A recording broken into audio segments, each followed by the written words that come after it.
Joe Patterson is an elderly fisherman living in a small town by the lake. He has a habit of fishing at night when the water is calm and the fish are easier to catch. For Joe, this lake holds no fear. He is familiar with every wave and every gust of wind that flows across the surface. But one night, everything changed.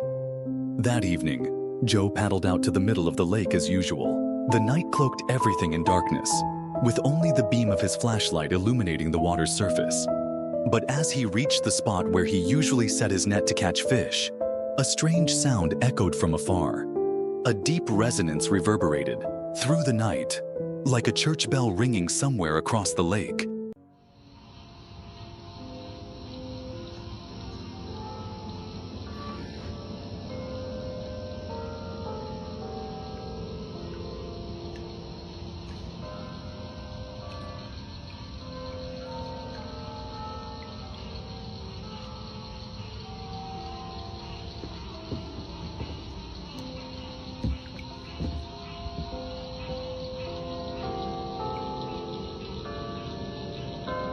He was sure that there was no church in this area. The nearest was several miles away from the lake. Moreover, the sound did not resemble a normal bell. It seemed to come from beneath the lake, an eerie echo that lasted unusually long. Once back on shore, he hurried to review the video he had just recorded. The bell sound was still clearly audible, but at the moment he shone the light into the middle of the lake, there was nothing in the frame. No figures. Nothing standing on the water. Viewers of the video online began to propose various theories. Some believed it was just a strange audio phenomenon.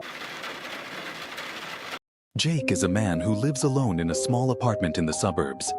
He is not easily frightened, but there is one thing he always hates, and that is losing power at night. One night, while Jake was watching TV, the lights in the house suddenly went out. The apartment was plunged into complete darkness. He sighed, thinking it was just a temporary power outage. But when he looked out the window, he realized that the surrounding houses were still lit up as usual. That meant only his house was without power. Without thinking much, Jake picked up his phone, turned on the flashlight, and groped his way toward the fuse box in the kitchen.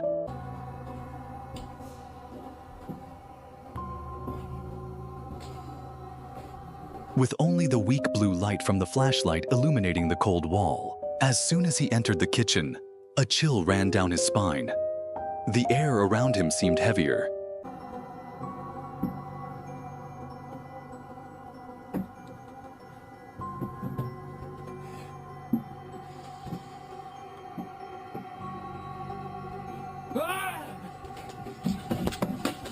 The kitchen was entirely silent. But Jake felt like someone was standing in the darkness, staring at him. He swallowed hard, shining the light toward the fuse box.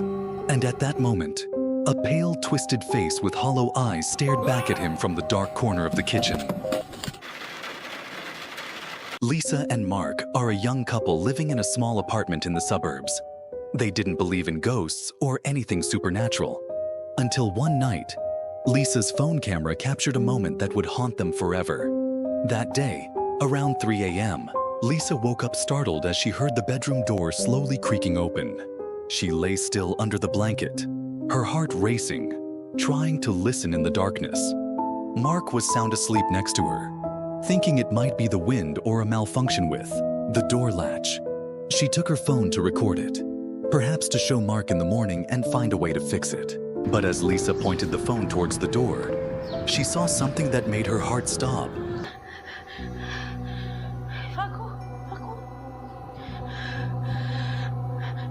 Facundo, levántate, por favor.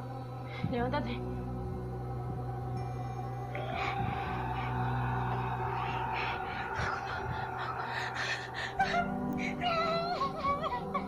A human head with long disheveled hair slowly peeked from outside the door.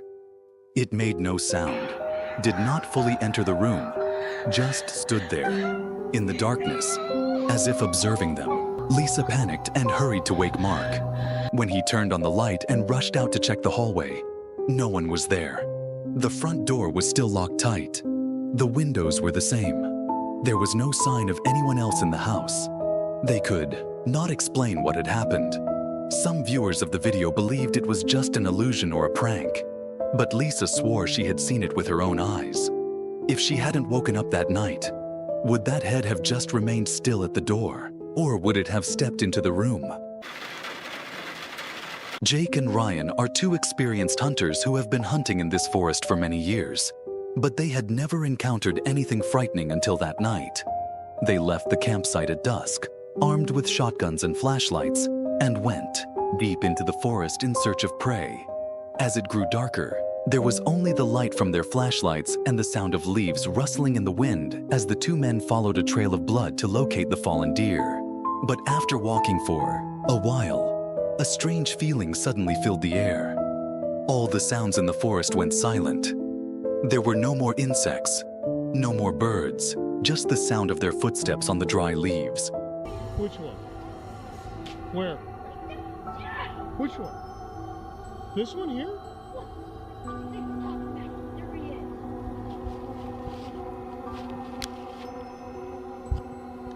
When the light illuminated a large old tree in front of them, they both froze.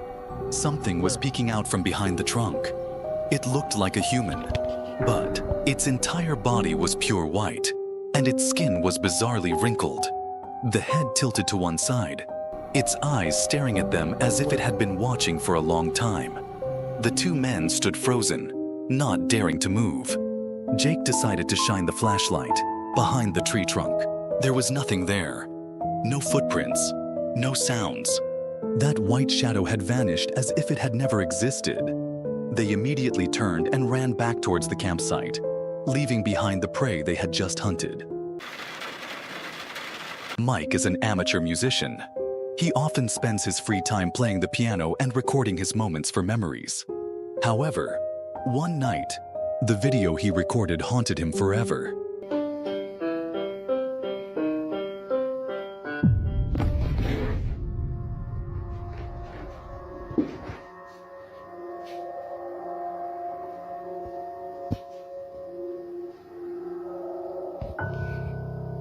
That night, around 11 p.m., Mike was sitting alone in the living room, starting to play a gentle melody.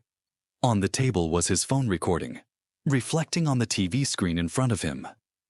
With a strange reflex, he glanced at the TV screen reflecting behind him, and he saw it. A tall, thin black shadow standing right behind him, completely black. It did not move, had no clear face, just a distorted black shape, as if it were observing him play. He took a deep breath and turned around immediately. Nothing was there. The room was completely empty. No one but him. There was no sound other than his own hurried breathing. He swallowed hard and turned back to the TV screen. The shadow had vanished. Hurrying to stop the video, Mike opened his phone to check the recording.